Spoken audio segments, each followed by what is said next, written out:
We're picking up the book of Ezra in chapter 4. And chapter 4 is where things start to go wrong. Now, never fear or doubt God's faithfulness when things in life don't go quite the way you expected. If you're a follower of God, He'll never leave you. He'll never forget you. He isn't unaware. Things are just not going as you expected. But that doesn't mean that God is not with you. Now, the Hebrews began to experience this in chapter 4.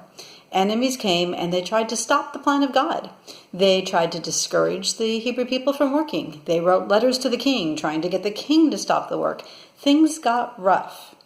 Remember, God never promised life would be easy. What He did promise is that He would always be with His people. Sometimes people don't understand that, and they think life gets rough and they turn from God. But no, when life gets tough, that's when you turn to God. That's when you choose to trust Him. You choose to remember the faithfulness of God. Well, in Ezra chapter 4, the children of Israel face a situation like that. Things start to get rough. In Ezra chapter 4, verse 1, the scripture says, "When the enemies of Judah and Benjamin heard that the exiles were building a temple for the Lord, the God of Israel, they came to Zerubbabel and said, 'Let us help you build the house, because we seek your God, and we've been sacrificing to Him since the time of Esarhaddon, the king of Assyria, who brought us here.'" Okay, notice it said that the enemies of God came to them. They were the enemies of God. The children of Israel recognized this, and they said, "No, we don't want your help. We'll build it ourselves." Well, this wasn't received too well by them. And in fact, Scripture goes on to tell us that they caused a lot of problems. Now, the book of Ezra is written in an interesting fashion. Chapter 4 is written that talks about all the different problems they faced. And then chapter 5 picks up the history. So chapters 1 through 3 tell a story. Chapter 4 is all about the theme of problems they face. And then chapter 5 continues the story. So some of the problems in chapter 4 that they list happened later on. So the way I'm going to teach the lesson of Ezra is I'm going to go through it in historical order. And we'll go back and visit the problems talked about in chapter 4 when they occur in that period of time in history. So the enemies come and they try to thwart God's plan. Let's go down to verse 24. And it says that the work on the house of God in Jerusalem came to a standstill until the second year of Darius, king of Persia. Work stopped. The enemies of God were successful for a time. Notice it didn't say forever. It said until the second year of the king of Darius. Till the king Darius. Man, my tongue is getting all twisted. Until the second year of King Darius' reign. Now, God did not abandon His people. In fact, in chapter 5, verse 1, it says that God sent 2 prophets to come and encourage the people. Keep going, keep building, don't stop. These prophets were named Haggai and Zechariah.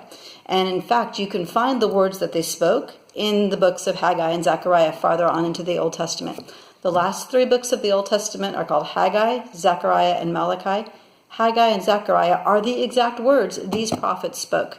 So the books of Haggai and Zechariah take place at the same time as the book of Ezra. They're just written in a different place because the book of Ezra is in the part of the Bible that's telling the story. The books of Haggai and Zechariah are written at the part of the Old Testament that contains the prophets' words. So you can find those prophets there. These prophets, Haggai and Zechariah, are encouraging the children of Israel, keep going, keep building, keep persevering. They keep encouraging them to go. Well, the enemies of God don't want that to happen. They don't want them to keep going. So they write a letter to King Darius. That's the Darius that came after Cyrus. And they said, stop this from happening. Well, Darius did some research and he looked into it and he saw, no, indeed, King Cyrus did order this to happen. And so he wanted this to continue. And so he sent a response back saying, the work is going to continue. I'm going to read it to you. It's in Ezra chapter 6. And it begins in verse 7. So in Ezra chapter 6, verse 7, Darius says, "Do not interfere with the work on this temple of God.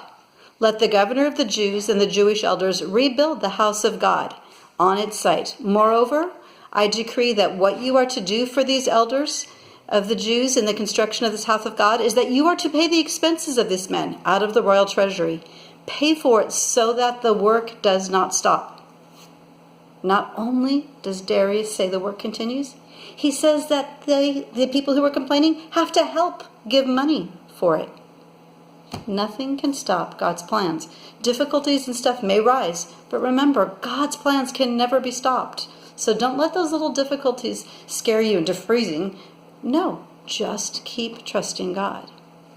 Well, the story continues to go on, and Darius dies. A new king comes into power. That would be King Ahasuerus or King Xerxes. That's the one Esther married.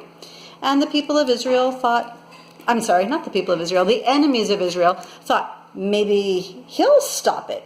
So they contact him and they ask him to stop it, and he doesn't. Again, nothing can stop God's plan. So another king comes up. We have King Xerxes' son, Artaxerxes. And the enemies of God try again. And they write a letter to him. Now, it says in Ezra, let me read that to you. I need to jump back to Ezra 4. And it says that in the days of Artaxerxes, king of Persia, they wrote another letter and asked him to stop it. Now, what do you think happened this time? Actually, Artaxerxes stopped it. He stopped the work. He said, you cannot keep building. At this point, they were building the city. The temple had already been rebuilt, and they were working on the city. And Artaxerxes says, you have to stop. You can't keep building the city. Now remember, God is faithful to his word, and God never forgets his people. This is a little bit of a difficult time that came up, but God does not change. God is faithful. His plans cannot be stopped. I want you to jump ahead here. I want you to hear what happens. God changes Artaxerxes' mind. God works in his heart. And God causes him to say, you know what? I'm going to continue this work after all. In chapter 7, it says, after these things, during the reign of Artaxerxes, Ezra was sent by Artaxerxes back to Israel. I want you to look at verse 21 with me. Well, actually, I'll just read it to you.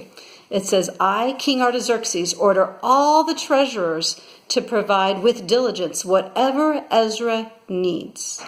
He sends Ezra back. He sends people back with Ezra. And he sends everything that Ezra could need. He provides it. This is a complete about-face. He had said, no, you can't continue building. You can't do it.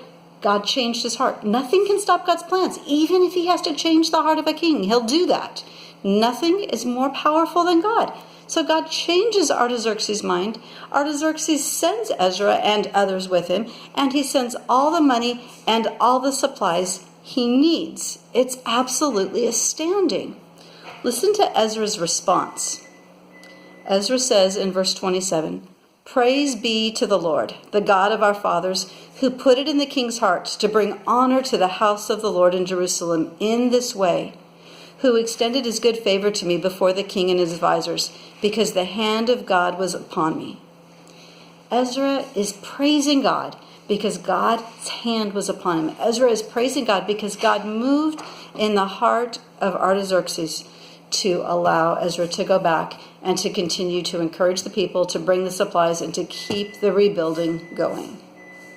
This story is going to continue on next week with the book of Nehemiah. Ezra and Nehemiah are two books in our Bible, but they are one continuous story. So we're going to pick it up at this point next week, and we'll meet a new character called Nehemiah, who is also going to go back and continue working on this rebuilding of the city. Remember the two key ideas. God is faithful to his word, and God always remembers his people. All right, at this time you need to go back and finish your handout. Have a good rest of your day, guys.